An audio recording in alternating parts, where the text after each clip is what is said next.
Здравствуйте, друзья! Я решила на своей, будем говорить так, домашней куртке сделать петли. Так как молния у меня поломалась, конечно, я ее планирую починить, но все равно, когда куртка домашняя, бывает, часто надо ее снять, одеть, мне удобнее, чтобы были петли. Я пересмотрела всю свою одежду, и оказывается, ни на одной куртке у меня петель нету. То есть везде стоят кнопки, молнии, а пуговиц нету. Я планирую поставить пуговицы, чтобы мне удобно было. Выскочила во двор, куртку одел, застегнул, и не надо с молниями возиться. В интернете я тоже ничего не нашла. В интернете на куртке пришивают только, вот такие навесные петли. Мне это не очень удобно. Когда-то у меня была куртка с такими петлями, и мне это не нравится. Стояли здесь у меня липучки. Но скажу так, что я липучки на одежде не очень люблю. У меня постоянно сюда прилипает то свитер, то они колются, то расстегиваются. В общем, липучки тоже не подходят. И я уже поэкспериментировала. И оказывается, это сделать можно. И сейчас я вам покажу. Может быть, кому-то пригодится. Итак. Как я настроила машинку? Здесь обычный режим пробивания петли. Здесь обычный режим для пробивания петли.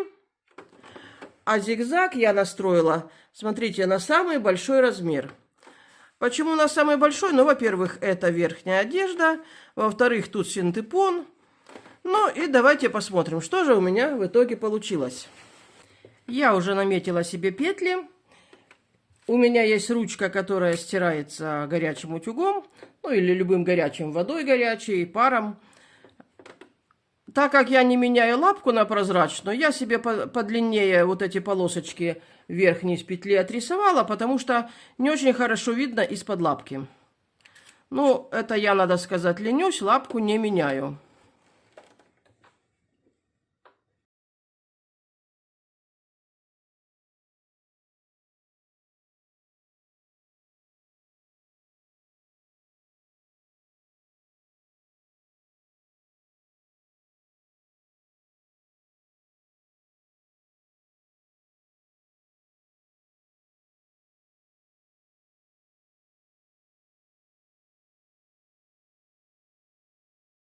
Вот что у меня получилось.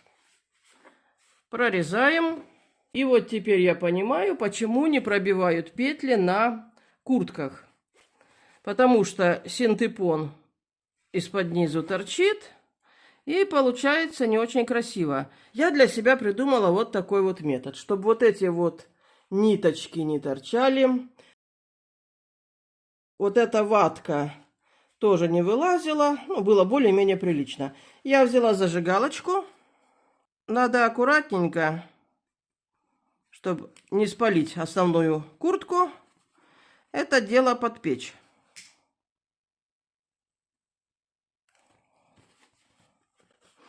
Все, ватка уже лезть не будет. А если у вас куртка парадная, то можно купить акриловую краску. Сейчас, к счастью, в каждом магазине все это дело есть. В цвет своей куртки. И немножечко вот эти места подкрасить. Так как я еще и художник, то краски у меня всегда есть. Если кисточки нету, можно красить зубочисткой. Аккуратно, чтобы не вымазать куртку, потому что акриловые краски, когда высыхают, их даже не отстираешь.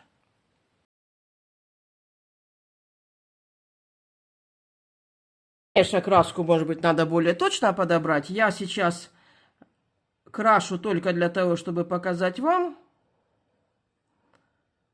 Потому что меня этот вопрос не очень волнует, так как я сказала, куртка у меня домашняя. Вот, смотрите. Очень все получилось достойненько.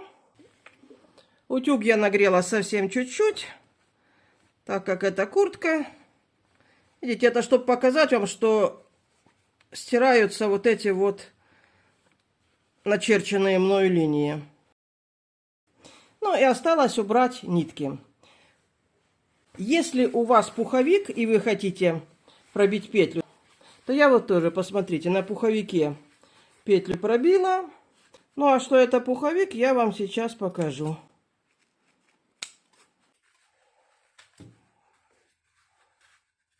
Вот, смотрите. Так что в пуховике тоже достаточно неплохо смотрятся петли. Если вас беспокоит вопрос белого пуха, который вот здесь просматривается, то можно это закрасить краской. Так что, друзья мои, если кому-то нужно, прекрасно прошиваются петли на швейной машинке на куртке на синтепоновой, а также на пуховике. Пользуйтесь. Всего вам доброго, будьте здоровы. До свидания.